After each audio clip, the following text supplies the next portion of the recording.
अब हम लोग कंपनी लॉ बेसिक्स पढ़ने जा रहे हैं। ये ऐसी चीज़ है ना जो हमेशा एक स्टूडेंट भूलता रहता है, और उसको क्या है कि उसको बार बार टच में आने का ज़रूरत है, बिकॉज एक बार वो इसको समझ लेता है, टच में आ जाता है, तो उसको अपना पूरा ज्ञान याद आने लग जाता है। तो इट इज़ वेरी इंपॉर्टेंट। इसके अंदर मैंने चुनिंदा 10-15 टॉपिक्स डाले हैं, बहुत छोटे छोटे और सिंपल लैंग्वेज में, तुमको तुरंत दिखेगा। 4 पेज का, ज़्यादा नहीं है, ठीक है, 4 पेज का, ये 6 पेज है, पर वो तो ऐसे एक लिखा हुआ तो 4 ही पेज में है, ठीक है। तो इसमें पूरा एक तुमको आइडिया मिल जाएगा, तुम बार बार इसको देख सकते हो, रिवाइज कर सकते हो, याद रख सकते हो, तुम्हारे डाउट्स क्लियर हो जाएंगे कई चीज़ों में। Let us start. Company law basics. Company law sir 3 part में डिवाइडेड है। सबसे पहले आता है कंपनीज एक्ट 2013। सबसे पहले ये है एक्ट, जिसको हम लोग बोलते हैं एक्ट, कंपनीज एक्ट 2013। ये पार्लियामेंट में पास होता है। कहाँ पास होता है सर? पार्लियामेंट में। क्योंकि ये पार्लियामेंट में पास होता है, इसीलिए इसमें अगर कभी कोई अमेंडमेंट करना है, चेंज करना है, तो वो भी पार्लियामेंट में ही होगा। अब कोई भी चीज़ का अप्रूवल अगर पार्लियामेंट के थ्रू होता है ना, तो it becomes very slow, because parliament हर वक्त सेशन में नहीं रहता। आपको समझना पड़ेगा, जो भारत में 550 मेंबर्स ऑफ पार्लियामेंट है, वो अपने अपने इलाके में रहते हैं, उनको बुलाना पड़ता है फ्लाइट से, तब पार्लियामेंट सेशन में आता है। तो पार्लियामेंट हर वक्त सेशन में नहीं होता। तो कोई चीज़ अगर पार्लियामेंट में बनी है तो उसको अमेंड भी पार्लियामेंट में करना पड़ेगा। It is that is why it takes a lot of time. Okay, companies act में अमेंडमेंट आए हैं बड़े बड़े। 2015 में आया था, 2017 में आया, 2019-20 में आया। पहले ऑर्डिनेंस की तरह आया, फिर उसको फाइनली एक्ट की तरह बनाया गया। तो इसमें अमेंडमेंट्स आते रहते हैं, ठीक है। एक्ट के बाद होता है सेकंड, सबऑर्डिनेट लेजिस्लेशन। ये वर्ड देख रहे हो? सबऑर्डिनेट लेजिस्लेशन वो होता है एक ऐसा लॉ जो मेन एक्ट को सपोर्ट करता है, ठीक है। जैसे form number, rules, notification, circular, इन सब को हम लोग कहते हैं सबऑर्डिनेट लेजिस्लेशन। इनमें प्रोसीजर बताया हुआ रहता है, ये मेन एक्ट को सपोर्ट करता है। अब जैसे फॉर एग्जांपल कंपनीज एक्ट में जो सेक्शन नंबर 7 है, इट इज़ ऑन इनकॉर्पोरेशन। उसमें ये नहीं बताया हुआ कि इनकॉर्पोरेशन का एग्जैक्ट प्रोसीजर क्या होता है, कौन सा फॉर्म वगैरह होता है, वो आपको रूल्स में मिलेगा, ठीक है। तो इनको बोलते हैं सबऑर्डिनेट लेजिस्लेशन। ये कौन बनाता है सर? ये पार्लियामेंट नहीं बनाती। एक्ट पार्लियामेंट में बनता है, पर सबऑर्डिनेट लेजिस्लेशन जो है वो मिनिस्ट्री बनाती है। In this case since it is company law, तो MCA, ministry of corporate affairs, वो बनाती है, ठीक है। तो इसीलिए इसमें अमेंडमेंट भी कौन करेगा सर? एमसीए करेगा, and that is very easy. MCA को जब भी अमेंडमेंट करना है, वो आराम से एक झटके में अमेंडमेंट लाएगा बाय नोटिफिकेशन ऑफिशियल गैजेट। तो एक चीज तुम समझ लो, एक्ट में अमेंडमेंट करना मुश्किल होता है, it takes a lot of time because it has to go through parliamentary procedure. But subordinate legislation जो होते हैं ना, रूल्स, नोटिफिकेशन, सर्कुलर, उनमें अगर कोई चेंज करना है, संशोधन करना है, तो वो एमसीए खुद कर सकता है, मिनिस्ट्री कर सकता है, एक झटके में। They will come out with the notification official gazette. ये रहा ऑफिशियल गैजेट, देख लो, भारत का राजपत्र, द गैजेट ऑफ इंडिया। वैसे ही स्टेट का भी राजपत्र होता है। ऑफिशियल गैजेट का मतलब राजपत्र होता है, ठीक है। थर्ड क्या है सर? सर थर्ड बवाल है, केस लॉस। केस लॉस मतलब क्या होता है सर? कोर्ट के judgement, decisions of the court और tribunal. They help us in interpretation of statute. मैं तुमको कोर्ट जजमेंट का महत्व बताता हूँ, हमारे सिलेबस में भी है। कई जगहों पर हमारे सिलेबस में कानून में एक बात लिखी हुई है, लेकिन जब उसको प्रैक्टिकल सिनेरियो में लगाया गया तो देख रहे हैं कि वो जम नहीं रहा है, सही नहीं बैठ रहा है। तो वहाँ पे कोर्ट का जजमेंट आता है और वो उस बात को बदल के रख देता है, उसको एक नया अर्थ और एक नया मीनिंग दे देता है, ठीक है। अगर मैं अभी तुमको फिलहाल एग्जांपल दूँ तो ऐसे सोचो, जैसे आपने सुना होगा कि जनरल मीटिंग की जो नोटिस होती है, जनरल मीटिंग का नोटिस, वो कम से कम मेंबर्स को 21 क्लियर डेज पहले भेज देना चाहिए। Company must send the notice of the general meeting to the members at least 21 clear days before the meeting, correct है।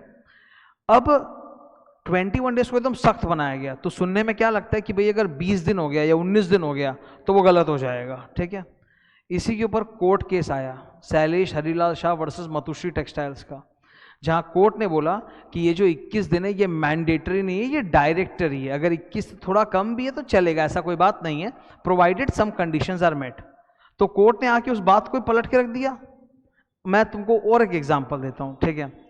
अभी बोर्ड मीटिंग होती है ना, डायरेक्टर्स की मीटिंग, बोर्ड ऑफ डायरेक्टर्स की मीटिंग, उसमें बोलते हैं कि बोर्ड मीटिंग ना आप वीडियो कॉन्फ्रेंस से कर सकते हो, डायरेक्टर्स दो को एक जगह आके बैठ के बात करना जरूरी नहीं है, वीडियो कॉन्फ्रेंसिंग से डायरेक्टर लोग आपस में बातचीत करके भी डिसीजन ले सकते हैं, that's called virtual board meeting. Okay, तो कानून में तो ये लिखा हुआ है कि कानून के अंदर कि वर्चुअल बोर्ड मीटिंग करना जरूरी नहीं है, अगर कंपनी वर्चुअल बोर्ड मीटिंग करना चाहे तो कर भी सकती है, कोई डायरेक्टर कंपनी को फोर्स नहीं कर सकता। जैसे मान लो एक डायरेक्टर है, वो कंपनी को बोला भाई मैं तो आ नहीं पाऊंगा मीटिंग में, बट मैं चाहता हूं कि प्लीज आप वीडियो कॉन्फ्रेंसिंग का फैसिलिटी से कराओ तो मैं उसमें पार्टिसिपेट कर लूंगा।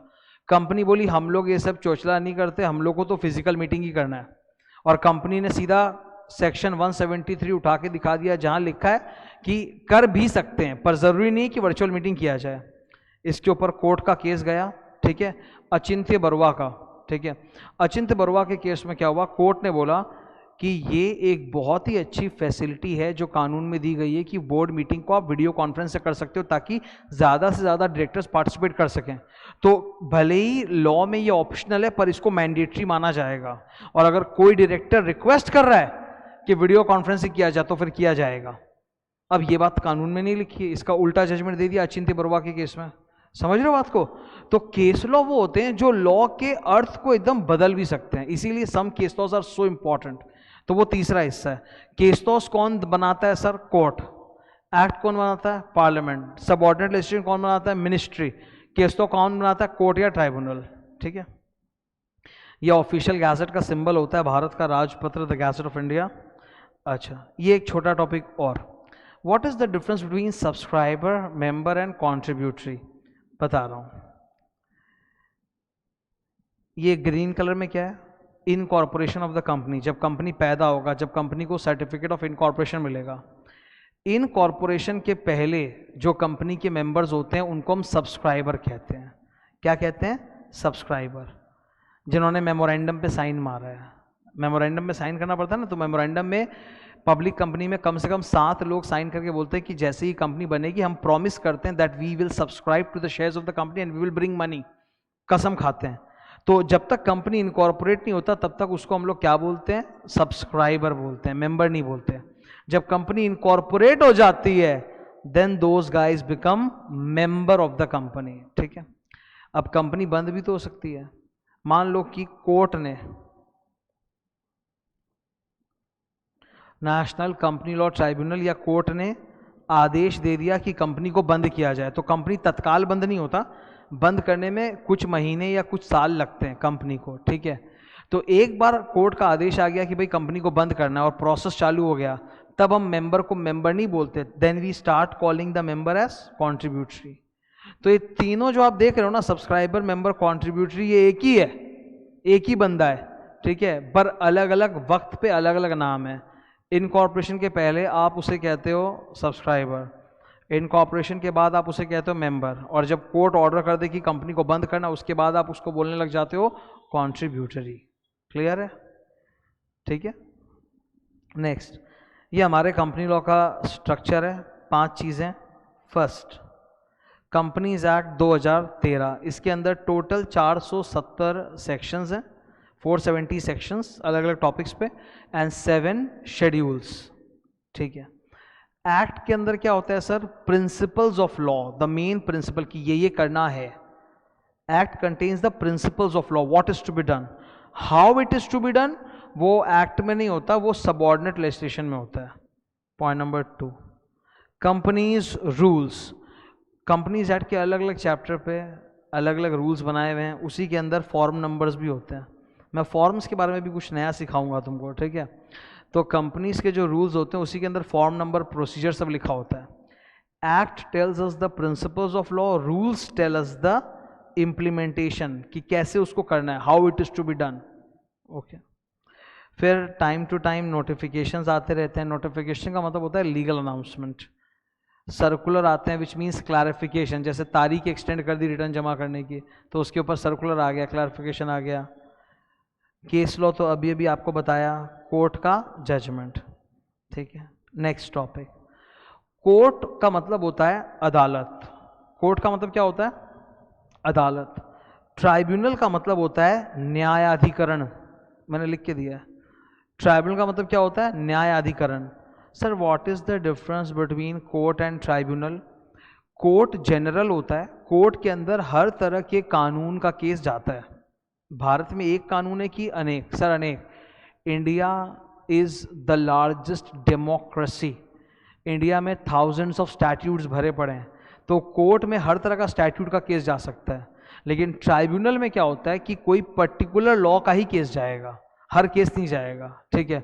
तो कंपनी लॉ में होने वाले जितने भी झमेले हैं और इंसॉल्वेंसी कोड में होने वाले जितने भी झमेले हैं, इन दो कानून में होने वाले जितने भी झमेले हैं, उसके लिए अलग से सरकार ने एक ट्राइब्यूनल बना दिया है जिसको हम कहते हैं NCLT, national company law tribunal. तो इसमें ना अगर किसी ने किसी का मर्डर कर दिया, पर्स चोरी करके भाग गया, तो वो NCLT में नहीं जाएगा। NCLT का T क्या है? ट्राइब्यूनल, न्यायाधिकरण। इसमें सिर्फ स्पेशल लॉ के केसेस जाएंगे। किसके केस जाएंगे सर? कंपनी लॉ और इंसॉल्वेंसी लॉ, यही दो केस इसमें जाएगा, सारा केस नहीं जाएगा, ठीक है। तो जब भी कंपनी लॉ में कोई झमेला होगा तो आप केस कहाँ जाके फाइल करोगे? सबसे पहले NCLT में। इसे कहा जाता है original jurisdiction.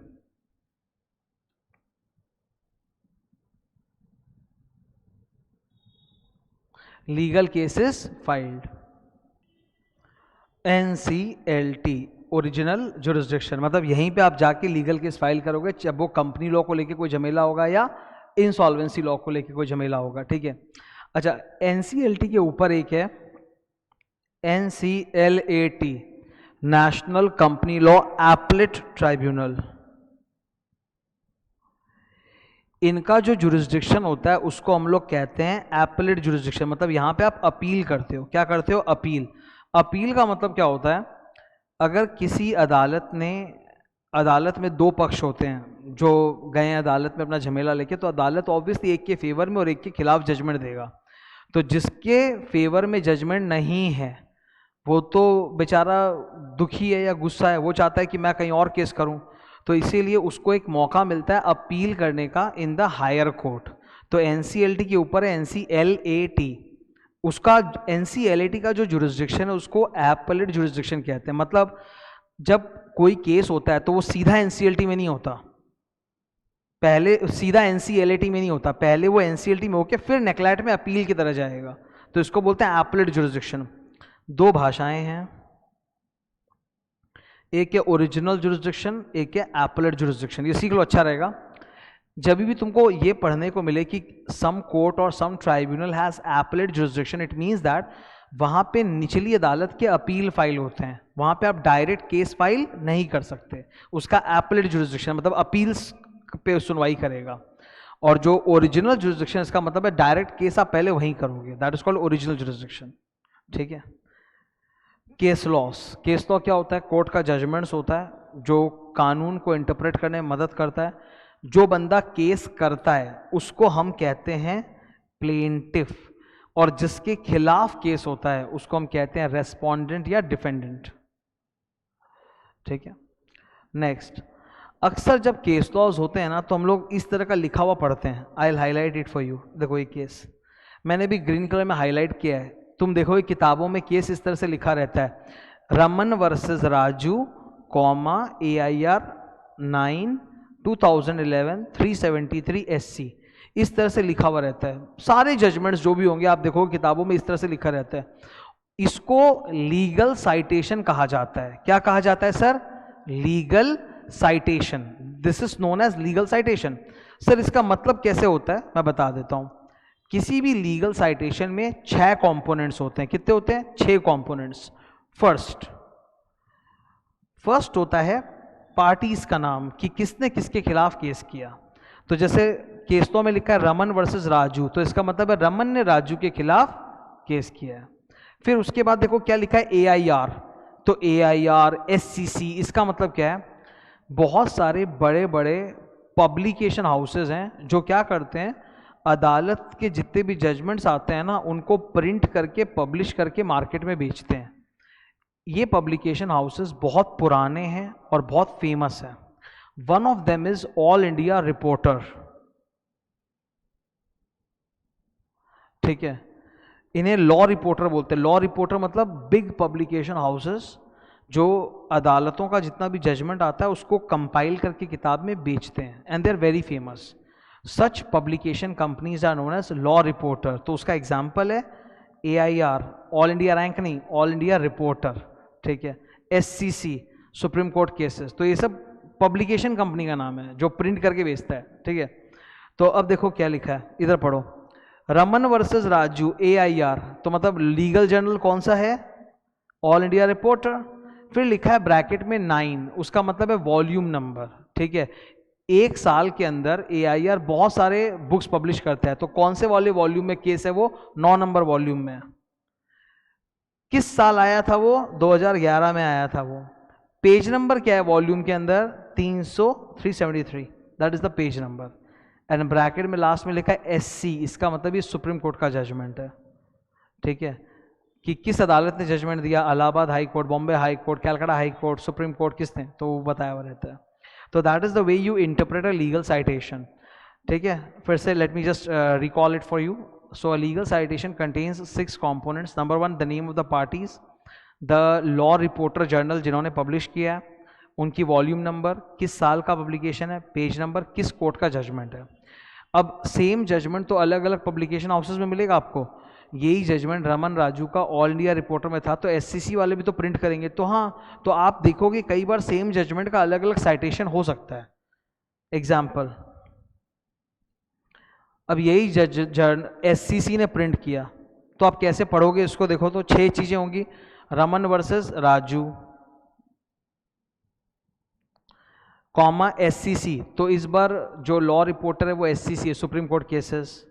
Volume number 7, year 2011, page number 292, and court कौन सा? SC, supreme court. तो this is the way you interpret a legal citation.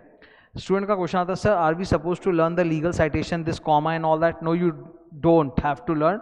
हमें मैक्स टू मैक्स अगर करना ही है तो रमन वर्सेस राजू, मैं तो उतना भी नहीं करने के फेवर में हूँ। मैं तो बोलता हूँ नाम याद करो ही मत, जजमेंट याद रखो और लॉजिक याद रखो। पर फिर भी अगर याद करना है तो सिर्फ पार्टीज का नाम याद करना काफ़ी होता है, रमन वर्सेस राजू। आपको बाकी का जो साइटेशन है वो याद करने की ज़रूरत नहीं है। ये क्यों बताया सर?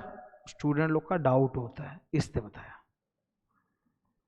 नेक्स्ट, अब हम बात करेंगे कंपनी लॉ का जो इतना बड़ा एडमिनिस्ट्रेटिव मशीनरी है उसके बारे में। गवर्नमेंट के 3 विंग्स होते हैं। लेजिस्लेटिव जो लॉ बनाता है, पार्लियामेंट।